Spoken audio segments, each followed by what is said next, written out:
Bismillahirrahmanirrahim. Waltakum minkum ummatun yad'una ilal khairi wa ya'muruna bil ma'rufi wa yanhauna 'anil munkar. Assalamualaikum warahmatullahi wabarakatuh. Dua-duanya ini adalah nama gelarnya Al-Maqdisi karena beliau duanya adalah orang Palestina.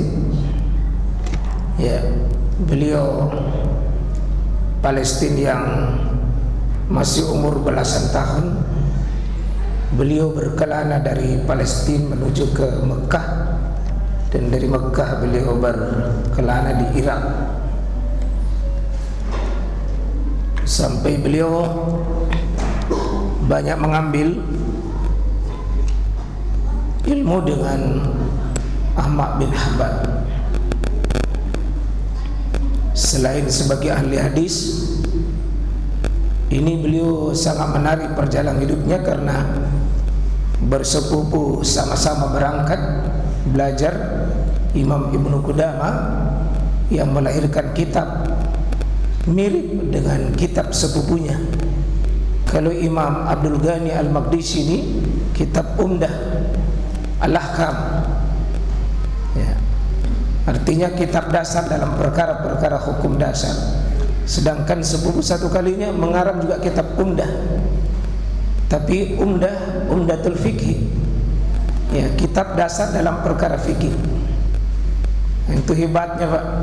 Sepupu satu kali sama-sama melahirkan kitab Umdah. Satu karena pendalaman ilmunya di bidang hadis, maka beliau mengumpul hadis-hadis yang sampai melahirkan kitab Umdatul Ahkam ini. Sedangkan Imam Ibnu Qudamah, kita mengenal tokoh besar di kitabnya, tokoh besar di mazhab Ahmad bin Hanbal adalah Imam Ibnu Qudamah. Dengan kitabnya ada kitab Al-Mughni, ada kitab Al-Mughni, ya. Ini tokoh besarnya. Kalau Bapak mau belajar mazhabnya Imam Ahmad bin Hanbal tidak sempurna dan tidak akan pernah kita menemukan bagaimana inti pemahaman di mazhab Imam Ahmad bin Hanbal kalau kita tidak belajar sama Imam Ibnu Qudamah. Sosok ulama yang sangat produktif sekali. Ini bagus sekali karena saling menyemangati dengan bersepupu sehingga itu kompak dan suka dan duka dalam perjalanan hidup. Itu bagusnya memang, Pak, kalau seperti ada Musa dengan Harun, ya, kemudian Musa dengan muridnya, itu senantiasa ada namanya persahabatan dalam mencari ilmu. Itu penting. Kalau ada seia sekata, senasib sepenambungan, itu biasanya lebih maju, lebih bagus. Kalau antum pergi di sebuah pondok, ada orang dekat ditemani bersama, itu biasanya lebih hidup. Ya. Apalagi kalau orang tuanya juga ini kedua anak saling menopang semangatnya, sehingga lahirlah karya-karya besar ini di tangannya Imam Abdul Ghani Al-Maqdisi. Alhamdulillah, inilah kitab Umdatul Ahkamnya. Sedangkan Imam Ibnu Qudamah dengan kitab Umdatul Fiqh. Ya. Terima kasih kepada dua ulama besar ini, dan dua-duanya adalah orang Palestina. Ya. Dua-duanya adalah orang Palestina. Ya, memang orang Palestina itu, Pak, ada dua ciri khas kelebihannya. Satu, pintar-pintar. Yang kedua itu gagah-gagah dan cantik. Bahkan ada penelitian, orang yang paling cantik di dunia itu orang Palestina. Ya. Maka Palestina bukan negeri biasa, memang negeri yang juga Allah pilih dengan banyak kelebihan. Bahkan Nabi dan Rasul paling banyak dari sini. Ya. Karena itu memang, ya, jangan heran juga kalau negeri yang tidak mau habis-habis juga perkelahiannya juga di situ. Ya. Kita masih di kitab beliau ini, bab imamah, dan beliau ini masukkan di bab imamah itu kitab salat. Dan menariknya di kitab Umdah ini beliau dahulukan bab imamah daripada salat fardu. Didahulukan salat berjamaah daripada salat sendiri. Nanti selesai bab ini baru kita akan membahas kaifiatus salat, kaifiyat salat. Jadi dari takbir sampai nanti hadis-hadis yang berkaitan tentang salat yang ada di hadis Bukhari, itu setelah lepas ini.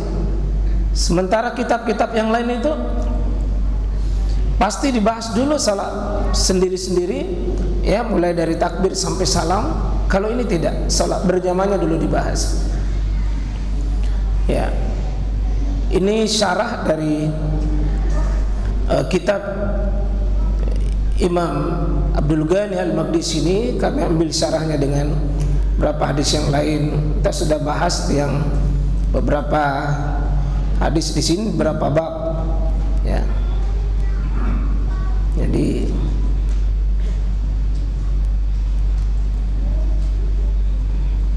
kita sudah bahas ini yang lalu. Sekarang kita masuk di pembahasan, ya. Jadi orang yang berwudu bermakmum kepada orang bertayamum boleh, ya, boleh. Ya. Orang yang mampu berdiri bermakmum kepada orang yang sholat sambil duduk, itu kalau memang imamnya dari awal dia tidak bisa berdiri, maka makmumnya itu duduk saja meskipun bisa berdiri. Ya, kalau imamnya memang tidak bisa berdiri, maka makmumnya duduk semua. Tapi kalau imamnya bisa berdiri tapi nanti di tengah jalan baru istilahnya tidak bisa berdiri, mopok, baru kita tetap berdiri seperti biasa, ya.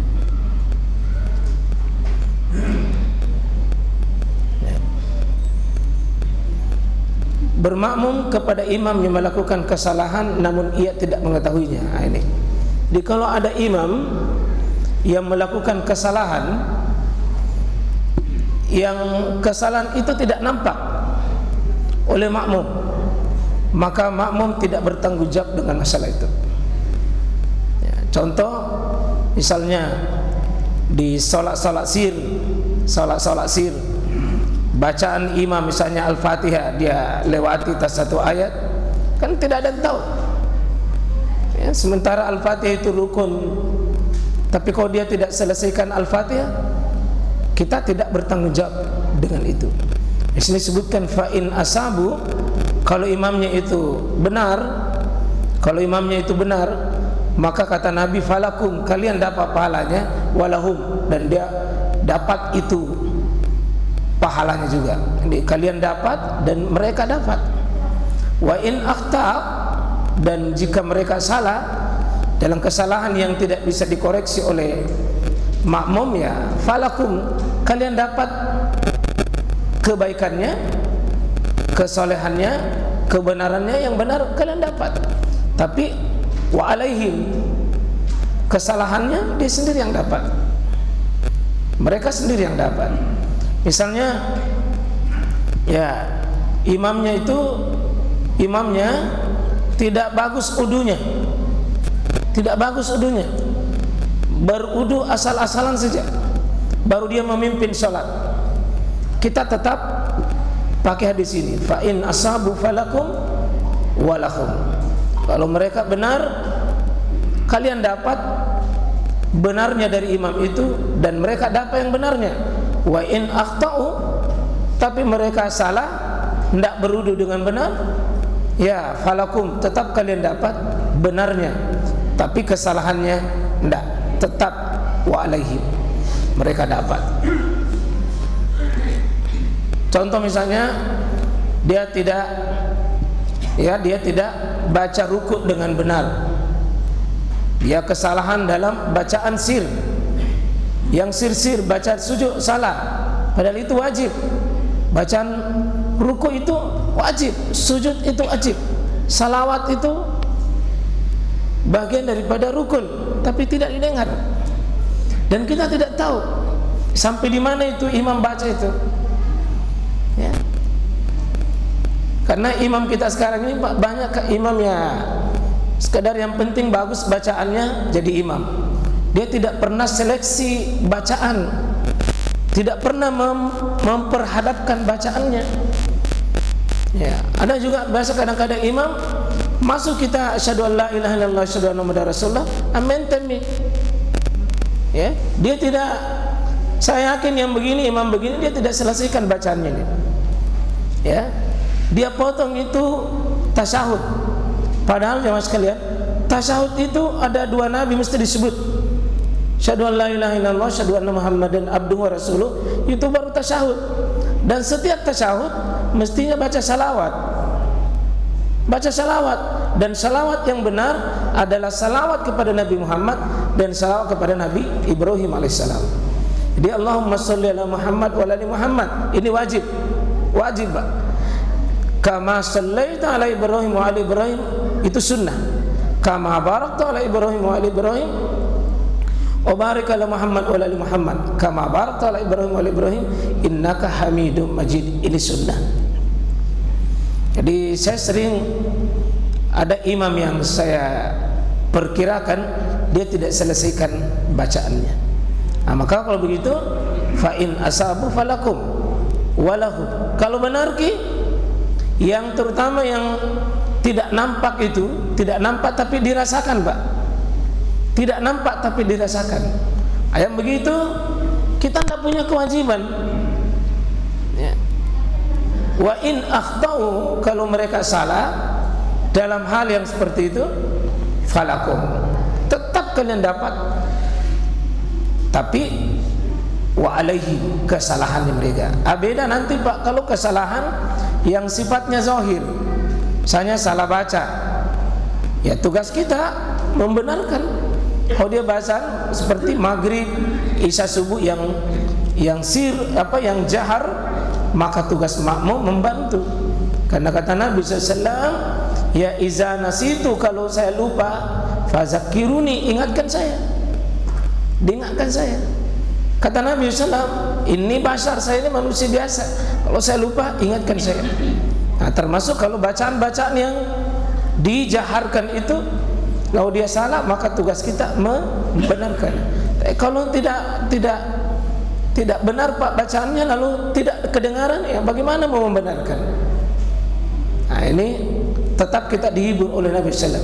Kita tidak bertanggung jawab dengan itu.